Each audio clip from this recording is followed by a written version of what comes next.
മോശപ്പെട്ട പരാമർശങ്ങൾ നടത്തുന്ന പരാതി പലപ്പോഴും ഉയരുന്നുണ്ട്. ഈ വീണ്ടും വിവാദ പരാമർശങ്ങൾ നടത്തിയതായി കേന്ദ്രമന്ത്രി സുരേഷ് ഗോപിയെ കുറിച്ച് അഭിപ്രായം വരുന്നു. നിങ്ങൾക്ക് ആവലാതികളെല്ലാം ആവോളമുണ്ട്. എന്താ ഇതിന്റെ പ്രതിഫലനം ഇലക്ഷൻ വരുമ്പോ കാണുന്നില്ല?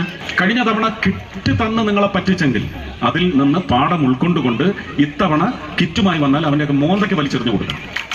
എടാ, കിറ്റ് കൊടുത്താണ് ജനങ്ങളെ പറ്റിച്ചതെന്നും കിറ്റിനുള്ളിൽ സർക്കാർ പറയുന്നത്ര വിലയുടെ സാധനങ്ങളൊന്നും ഇല്ല എന്നും കിറ്റിനുള്ളിൽ ഉള്ളതെല്ലാം മായം കലർന്ന സാധനങ്ങളാണ് എന്നൊക്കെ പണ്ട് ഇവിടുത്തെ ചാനലുകളെല്ലാം റിപ്പോർട്ട് ചെയ്തിരുന്നു.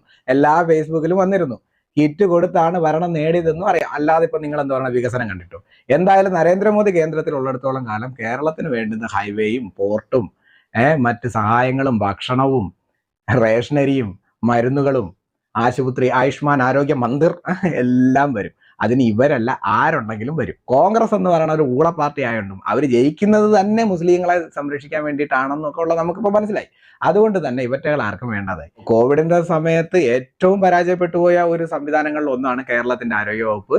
ആ ആരോഗ്യവകുപ്പ് ഏത് നിലവാരത്തിലാണ് കോവിഡിനെ കൈകാര്യം ചെയ്ത് നിൽക്കുന്നത് നമുക്ക് എല്ലാവർക്കും അറിയാം. എന്നാലും ടീച്ചർ അമ്മ 60,000 വോട്ടിന്റെ ഭൂരിപക്ഷത്തിൽ ജയിപ്പിച്ചു. അത് നമ്മുടെ പ്രബുദ്ധത.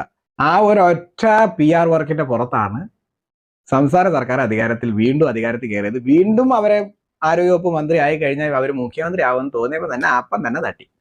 അപ്പൊ ഇതുപോലെ കിറ്റ് കൊടുത്ത് നേടി എന്ന് പറയുകയും ആ കിറ്റും കൊണ്ടുവരുമ്പോൾ വലിച്ച് മുഖത്തെറിഞ്ഞു കൊടുത്തിട്ട് ഒരു കിറ്റിന്റെ സാധനം കൊണ്ട് തന്നിട്ട് എല്ലാ സാധനത്തിനും 100 കണക്കിന് രൂപയുടെ വിലയും കയറ്റി വെച്ച് കഴിഞ്ഞാൽ മറ്റു സംസ്ഥാനങ്ങളെ വെച്ച് നോക്കുക. നമ്മുടെ നാട്ടിൽ അരി, പയറ്, പഞ്ചസാര, നമ്മുടെ നാട്ടിൽ കിട്ടുന്ന സാധനങ്ങൾ, പച്ചക്കറികൾ, പാല്, ആവിൻ പാൽ എത്ര രൂപയാണെന്നും മിൽമ പാൽ എത്ര രൂപയാണെന്നും നിങ്ങൾ നോക്കിയാൽ മാത്രം മതി. അപ്പൊ എല്ലാത്തിന്റെ വില ഇങ്ങനെ കയറ്റി വെച്ചിട്ട് നമ്മൾ ഈ ഒരു സൈഡിൽ കൂടെ കൊടുക്കും. നിങ്ങൾ കേരളത്തിന്റെ കറണ്ട് താരിഫ് നിങ്ങൾക്ക് അറിയാലോ. താരിഫ് നിങ്ങൾക്ക് അടിച്ചാൽ നെറ്റ് കിട്ടത്തില്ല. കാര്യം 100 യൂണിറ്റ് വരെ ഒരു സ്ലാബ്, 100 കഴിഞ്ഞ് മേലോട്ട് പോയി കഴിഞ്ഞാൽ പിന്നെ അത് യൂണിറ്റ് മാറി.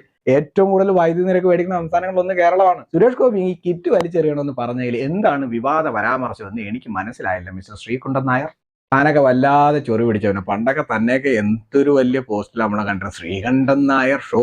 ശ്രീകണ്ഠൻ നായർ ചോദിക്കുന്ന ചോദ്യങ്ങൾ എന്ന് പറഞ്ഞ വലിയ സംഭവമാണ്. ശ്രീകണ്ഠൻ നായരേ സംഭവമാണ്. ശ്രീകണ്ഠൻ നായരുടെ ഷോ.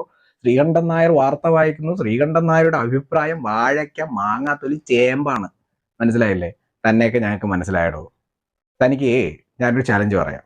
ഇത്രയും ധൈര്യമുള്ള, തണ്ടലുള്ള, നട്ടലുറപ്പുള്ള ഒരാളാണെങ്കിൽ താൻ ഒരു കാര്യം ചെയ്യും.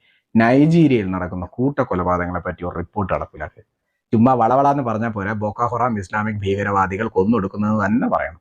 ഇത്രയും കുഞ്ഞുങ്ങളെ കൊന്നു, ഇത്രയും പേരെ കൊന്നു, നിലവിൽ കൊന്നുകൊണ്ടിരിക്കുന്നു. പറയാനുള്ള ധൈര്യം ഉണ്ടാവില്ല. എന്നാലും ചുമ്മാ തോണ്ടിയതാണ്. താൻ വലിയ കോണാത്തിലെ ആളാണെന്നുള്ള ഭാവം ഉണ്ടല്ലോ, അത് വേണ്ട എന്ന് പറയാൻ വേണ്ടിയിട്ട് പറഞ്ഞു.